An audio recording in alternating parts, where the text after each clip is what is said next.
uvádí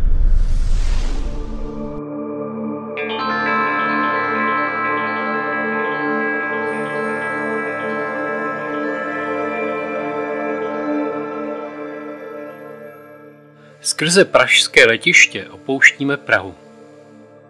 Poletíme se k protinožcům ohřát a zároveň probádáme, jak se vlastně udržet na zeměkouli hlavou dolů.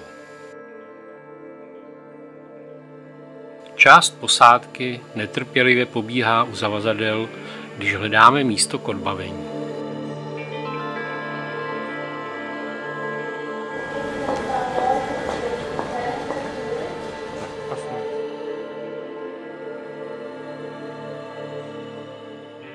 Frankfurtské letiště, to je jak město samo.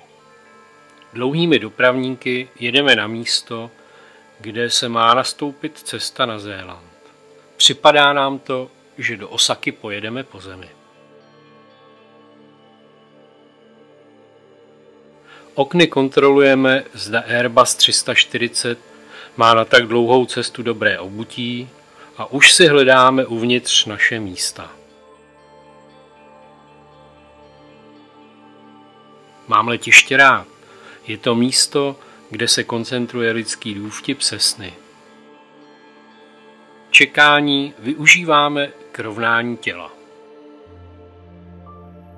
Mezi přistáním je Osaka a tak je zde plno Japonců a Lufthansa nabízí po cestě samou rýži k jídlu.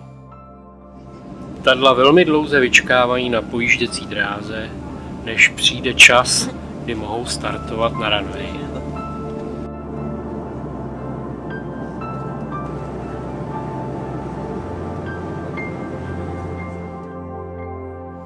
Letíme východním směrem a to je proti času. Brzo se proto stmívá, ale zase na druhou stranu brzo uvidíme další východ slunce. V Osace vyměníme nekonečné dopravníky za zajímavý vláček bez řidiče, který nás doveze na místo k odbavení k poslední části letu do novozélandského Aucklandu.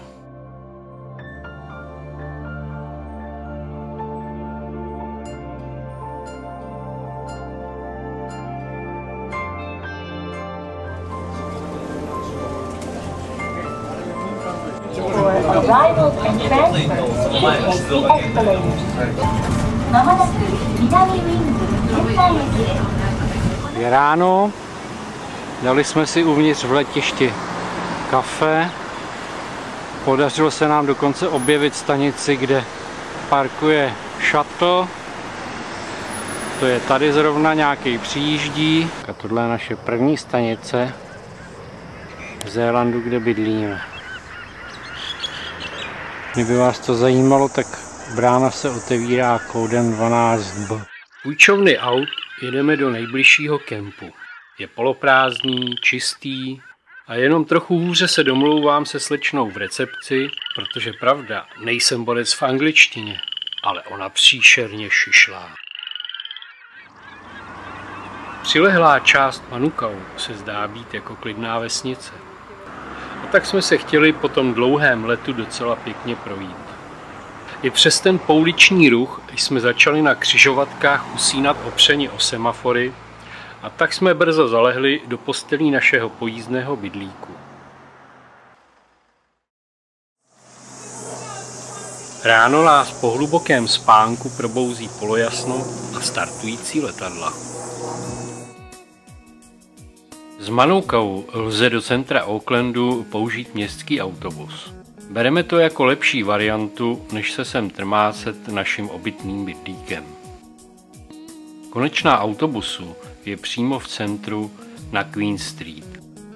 Prohlížíme si zde spousty zajímavých a pestrých obchodů a restaurací.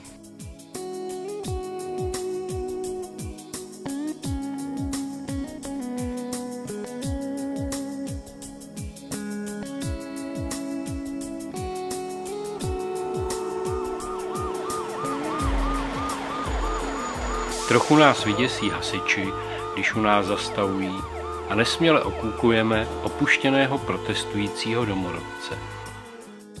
Na Federal Street jsme už jen kousek od věže. S výškou přes 300 metrů je to údajně nejvyšší stavba na jižní polokouli. A takovou stavbu přeci nelze minout.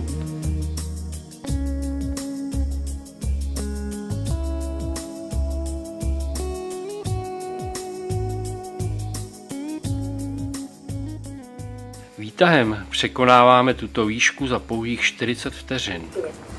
Rychlost a skleněná podlaha výtahu vyvolávají v některých cestujících obdivné vzdechy. Nahoře se zpočátku slabší jedinci vyhýbají vstupu na sklo podlahy s úžasným výhledem. Pepo, ty tomu evidentně nevěříš. Brzo nám ale otrne a můžeme se věnovat úžasným panoramatům. Vidíme, jak se Auckland rozpíná na úzké pevnině a ze západu i z východu je sevřen mořem.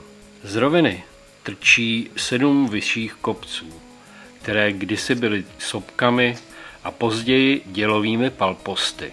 Vidíme zde též slavný silniční most přes záliv, který brzo zkusíme i my.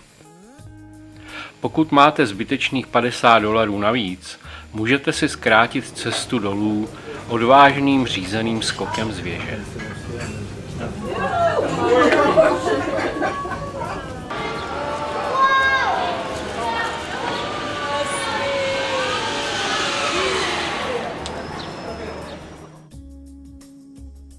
Od stolku s kávou vyhlížíme další jedince na ochozu, jejichž zvědavost je tak velká, že musí město pozorovat napřímo, nejen ze zasklené vyhlídky.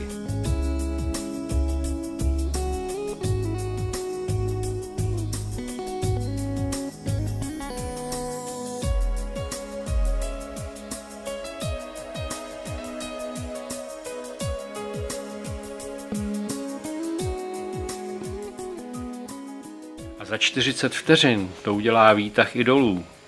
A tak se nám pod nohama propadá podlaha výtahu a zrychlení dámám zvedá sukně. Zdobeným vestibulem končí naše návštěva věže.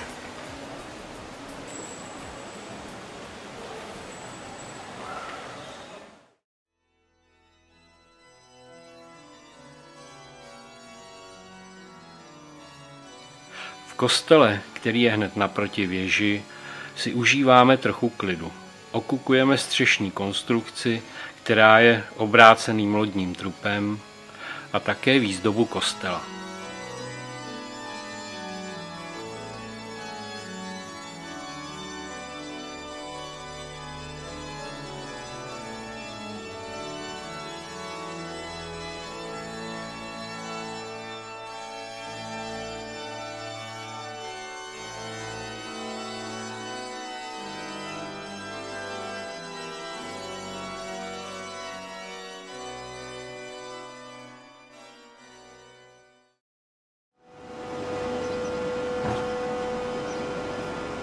Od věže zbíháme z kopce dolů roztodivnými uličkami.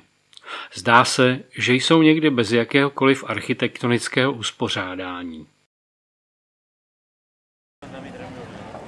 Moře se dotýká města a marína je blízko a my jako suchozemci se na něj velmi těšíme.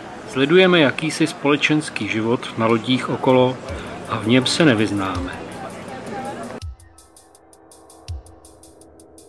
Obhlížíme zaparkované jachty a vnímáme slanou vůni moře.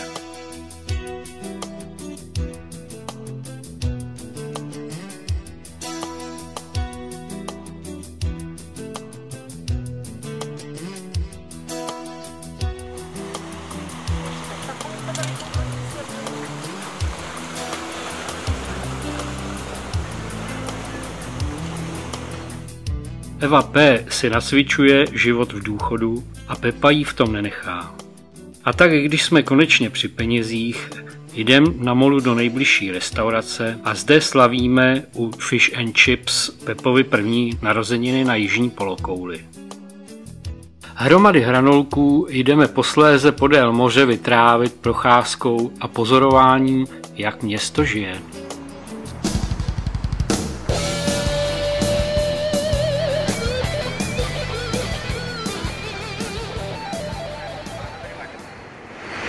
Tak, Pepa se teď nemůže bránit, takže já si ho natočím. Dneska zasedl poprvé za volant a poprvé řídí vlevo a hned má rychlostní zkoušku na dálnici. Ostatní posádka vzadu. Sledujeme, jestli je vše dobře. Takže jste šikovný a rozumíte správně. Přejíždíme slavný Oaklandský most a směřujeme po dálnici na severní část Severního ostrova. Poměrně brzo za městem začíná příroda a spousta zeleně. To je velmi příjemné. Asi po 70 kilometrech jízdy zastavujeme ve vesnici Puhoj, neboli Ztracená voda. Vzpomeňte na tuto vesnici později, až uvidíte stromy kaury. Pak posuďte, jakou práci zde museli Češi vykonat, aby krajinu vyčistili k podobenství krajiny české.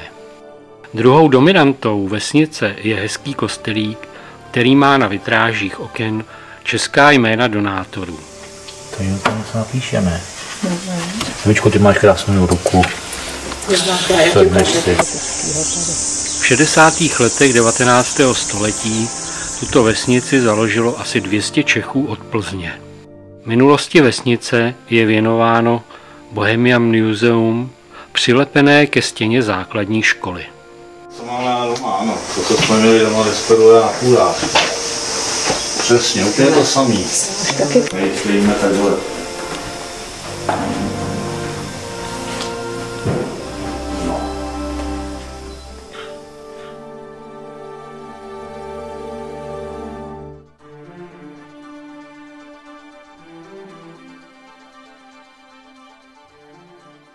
Řeka. A má tu jezdit loď? A kam teda zmizela ta voda? To je teda nějaká ta Půhoj. V české hospodě čepují české pivo a dokonce si jej člověk může natočit i sám.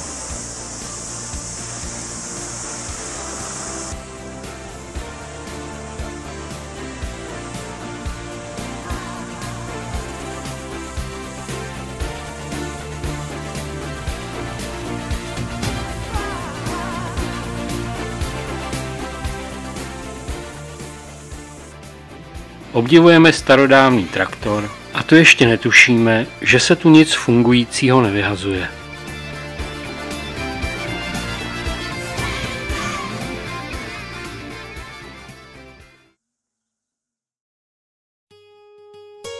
Jedeme už pár kilometrů podél vinic a přivádí nás to na myšlenku zkusit víno nejen ze sámošky.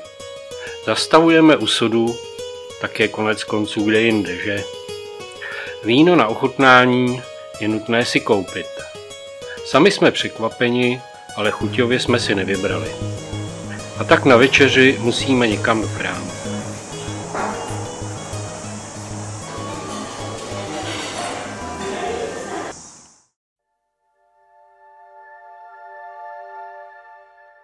Odpoledne jsme dosáhli zátoky Wangatea na východním pobřeží. Kemp je rozlehlý a i z auta máme krásný přehled nad zátokou. Jdeme do plavek a jsme rozhodnuti se do večera hezky koupat v teplém moři. Náhle však někdo v nehluboké zátoce vytáhl špunt a voda mizí. Je odliv. Loďky padají na boky a my padáme z vody.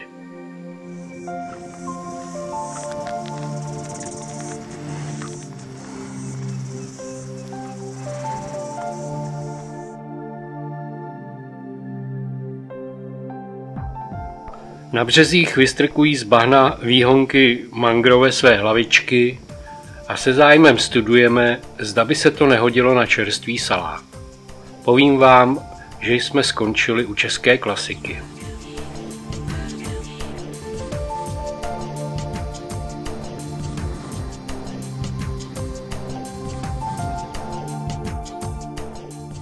Druhý den mizíme do Whangarei na vodopády. Těšíme se na divokou přírodu a jsme zaskočeni, když zjistíme, že kolem vodopádu je upravený park s chodníčky. Tabule hovoří o tom, že stěna kráteru je nyní vodopádem a to dole to je propadlá kaldera. Nakonec se zde dá hezky užít pěkný půlden.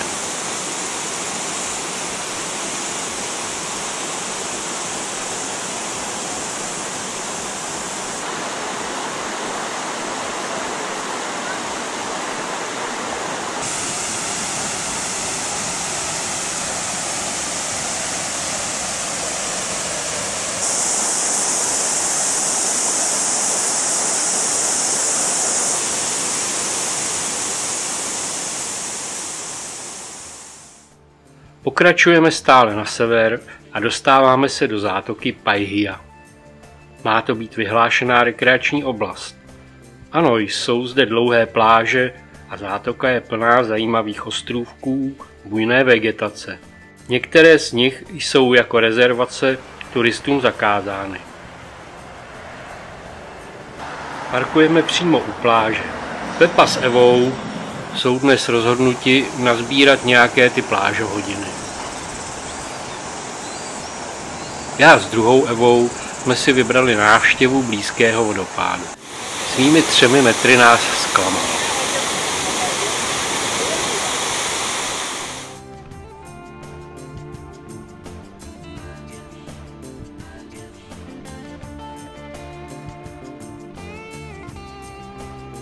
Cestu zpět si tak vybíráme zajímavější a jdeme podél řeky, pozorujeme kormorány, kapradiny ponga a velmi tvarojevný i mangrovový porost.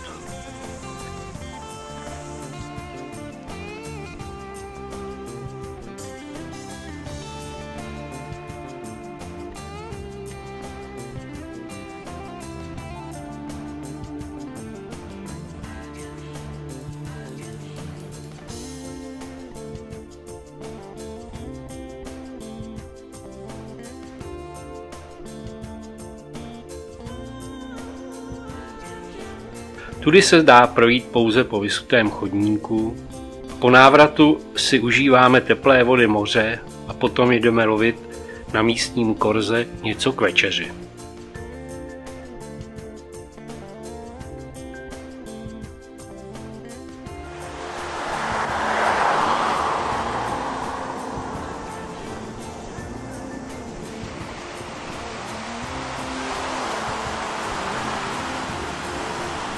Restaurací, ať na píru nebo pevnině, je zde dost a tak máme široký výběr od pici až po mořské speciality.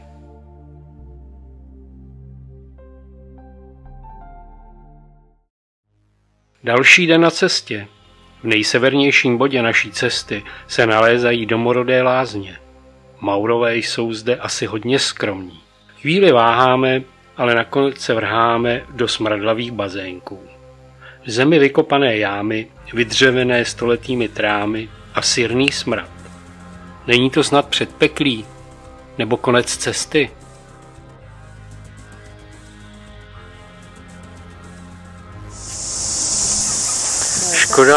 Škoda, že nejde nafilmovat smrad. Ta voda je teplá, nebylo by to tak úplně zahozený tam na půlvočky na prohřát kosti.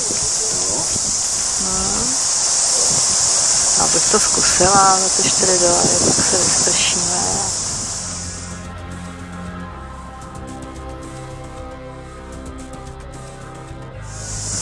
Ponos prst do doktora, to je určitě léčivý bazén.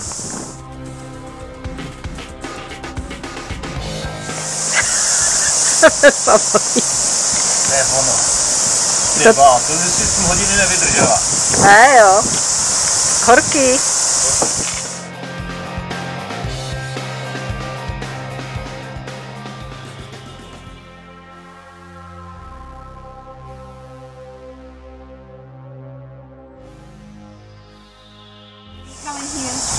So I was born.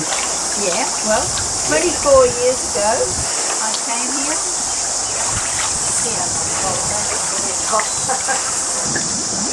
Everything.